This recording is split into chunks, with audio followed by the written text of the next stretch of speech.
नमस्कार, welcome to our new channel net coaching. तो हम शुरू करने जा रहे हैं यूजीसी नेट एग्ज़ाम के related classes for geography subject. आशा करती हूँ कि आपको हमारी ये कोशिश आपके प्रिपरेशन में काम आ जाए। So give us the opportunity to explore our self to serve you. So आज का टॉपिक है geopolitics. What is geopolitics? Geopolitics basically एक ऐसा सब्जेक्ट है जो स्टडी करता है how geographical factors influence political events, यानी कि किसी रीजन का location, climate, terrain, natural resources और फिजिकल सेटिंग किस तरह से पॉलिटिकल और मिलिट्री डिसीजंस को इम्पैक्ट करते हैं। फॉर एग्जांपल, क्या किसी कंट्री का लोकेशन उसके स्ट्रैटेजिक एडवांटेज देता है, या क्या नेचुरल रिसोर्सेज किसी कंट्री की इकोनॉमिक या फॉरेन पॉलिसी डिसाइड करते हैं। तो इसी तरह के सवालों के जवाब देती है जियोपॉलिटिक्स। तो what is the difference between geopolitics and political geography? से geopolitics and political geography are totally different. Geopolitics focus करता है spatial requirement of a state पर, और पॉलिटिकल ज्योग्राफी सिर्फ स्पेशल रिलेशनशिप को समझाता है। तो सिंपल वर्ड्स में, पॉलिटिकल ज्योग्राफी से पॉलिटिक्स को एक्सप्लेन करता है, जबकि जियोपॉलिटिक्स पॉलिटिक्स के थ्रू ज्योग्राफी को एनालाइज करता है। ठीक है, दोनों ये अलग अलग चीज़ें। मैं बता रही हूँ, पॉलिटिकल ज्योग्राफी से पॉलिटिक्स को एक्सप्लेन करता है, जबकि जियोपॉलिटिक्स में पॉलिटिक्स के थ्रू ज्योग्राफी को एनालाइज करता है। ठीक है। So who coined the term? Rudolf Kjellen, जो एक स्वीडिश पॉलिटिकल साइंटिस्ट थे, उन्होंने 20th सेंचुरी के स्टार्ट में इस टर्म को यूज़ किया है और कहा है कि पॉलिटिकल पावर को समझने के लिए हमें ज्योग्राफी का रोल को समझना है। ठीक है, अगर पॉलिटिकल पावर को हमें समझना होगा तो इससे पहले ज्योग्राफी का जो रोल है उस एरिया का, वो समझना ज़्यादा ज़रूरी है। तो जेलन ने कुछ यूनिक टर्म्स भी दिए हैं, कुछ unique terms that is related with the geopolitic. These are demopolitic, oikopolitic, sociopolitic and kratopolitic. These are very important term, याद रखिएगा। सो ये सब ऐसा टर्म्स है जो यूजीसी नेट क्वेश्चंस में आते हैं या आएंगे, क्योंकि ऐसा ही कुछ क्वेश्चंस है जो यूजीसी नेट के पेपर का जो स्टैंडर्ड है वो थोड़ा सा चेंज करते हैं। ये सब अगर आप लोगों को आता होगा, आएगा, तो मतलब ये बहुत ही अनकॉमन क्वेश्चन है, तो ही आप शायद क्रैक करने के आसपास आप एटलीस्ट पहुंच पाओगे या क्रैक कर पाओगे। इसीलिए actually this is the motto. हमने हमारा जो चैनल है ये जियोमॉर्फोलॉजी, बायोजियोग्राफी या ओशिनोग्राफी से हमने शुरू नहीं किया। ये हम स्टडी करेंगे, बाद में करेंगे, लेकिन अभी हम लोग स्टडी कर रहे हैं ऐसा कौन सा टॉपिक है जिसके बारे में थोड़ा सा टफ करके यूजीसी नेट में क्वेश्चंस आते हैं। ठीक है, इसीलिए हमने पॉलिटिकल ज्योग्राफी से शुरू किया है, और हम लोग ज़्यादा से ज़्यादा जितना हो सके हम लोग MCQ वगैरह भी स्टडी करेंगे। लाइव क्लासेस में स्टडी कर सकते हैं, या तो हम आपके लिए ऐसे ही वीडियोस या सेशन बनाएंगे। ठीक है, तो उसके लिए जुड़े रहिएगा। तो चलिए डेमोपॉलिटिक, ओइकोपॉलिटिक, सोशियोपॉलिटिक और क्रेटोपॉलिटिक के बारे में स्टडी कर लेते हैं। Demopolitic, what is demopolitic? It is population और स्टेट के बीच का संबंध। पॉपुलेशन और स्टेट के बीच का जो संबंध है, रिलेशनशिप है, उसका जो स्टडीज है उसको बताया जाता है डेमोपॉलिटिक। ओइकोपॉलिटिक सेम चीज़ है, relationship between the state and economic. Sociopolitic, relationship between state and social structure. And kratopolitic, relationship between state and government. Okay, so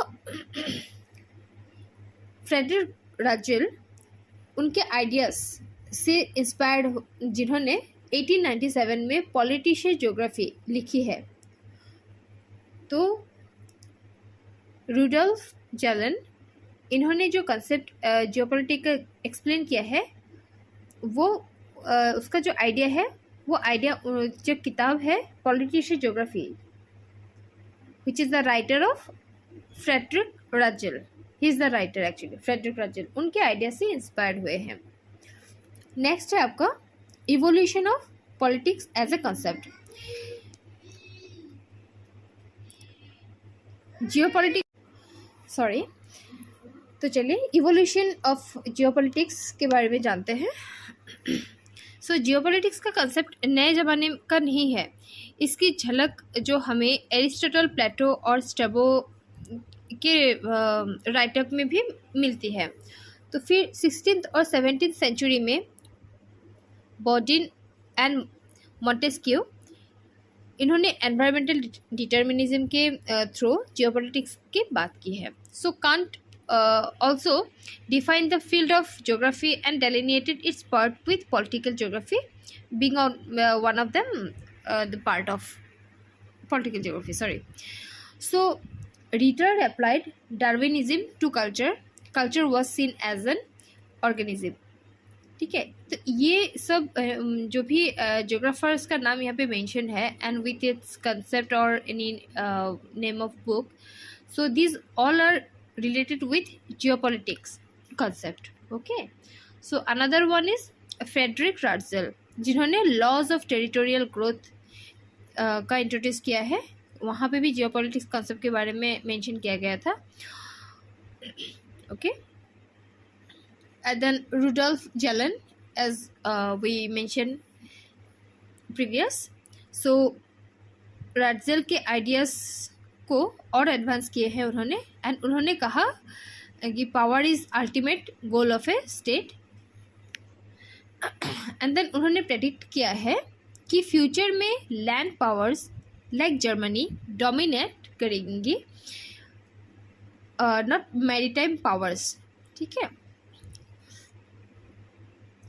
another geographer is Haushofer, he is the German geographer जिन्होंने Lebensraum यानी living space की theory दी है। तो उनके ideas later on Germany के politics में reflect हुए हैं। Okay, another is French possibilist जैसे विडल de la Blache, ब्रूनहेश, उन्होंने कहा है state is not just an organisms but cultural and rational unit. तो उन्होंने स्ट्रगल फॉर स्पेस वाली थ्योरी को रिजेक्ट किया है। उन्होंने क्या रिजेक्ट किया है? Struggle for space. ठीक है, नेक्स्ट आते हैं what is Meta geopolitics. So Meta geopolitics एक मॉडर्न ट्रेंड है जियोपॉलिटिक्स के फील्ड में, जो सिर्फ टेरिटरी या मिलिट्री स्ट्रेंथ तक लिमिटेड नहीं है बल्कि नॉन ट्रेडिशनल इश्यूज को भी इंक्लूड करता है। मतलब टेरिटरी और मिलिट्री के अलावा भी कुछ और भी फैक्टर्स हैं जैसे कि नॉन ट्रेडिशनल, सो इसको इंक्लूड करते हैं। ओके, ऐसे सिचुएशन में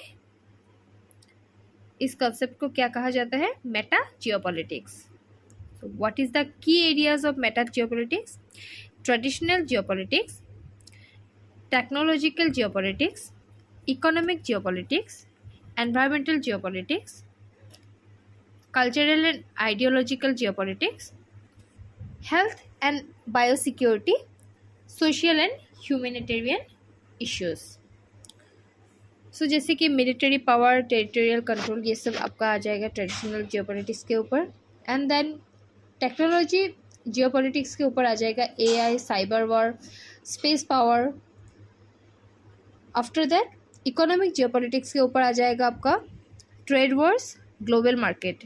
एनवायरमेंटल जियोपॉलिटिक्स के ऊपर आएगा climate change, resource conflicts. Cultural and ideological geopolitics के ऊपर आ जाएगा soft power, propaganda, etcetera etcetera. And then health and biosecurity के ऊपर आ जाएगा pandemics, biotechnology etcetera. Social humanitarian which is the last key areas, migration and human rights के ऊपर आ जाएगा। Okay, so why meta geopolitics matter? What is the importance of meta geopolitics? क्योंकि आज के ग्लोबल कॉन्फ्लिक्ट्स सिर्फ आर्मी और economy तक लिमिटेड नहीं है। Corporates, NGOs, social media, tech companies भी पावर डायनेमिक्स में रोल प्ले कर रहे हैं। सो मेटा जियोपॉलिटिक्स हेल्प करता है फ्यूचर कॉन्फ्लिक्ट्स और एलियंस को समझने में। ठीक है, तो ये रही आपकी मेटा जियोपॉलिटिक्स के ऊपर थोड़ा सा नोट। तो दोस्तों ये था बेसिक इन्फॉर्मेशन और basic introduction to geopolitics and meta geopolitics. तो अगर आपको ये लेक्चर पसंद आए हो तो please like, share and subscribe ज़रूर करें, क्योंकि हम ऐसे ही और भी इंफॉर्मेटिव वीडियोस लेकर आते रहेंगे। मिलते हैं अगले लेक्चर में, तब तक के लिए थैंक यू। जय हिंद।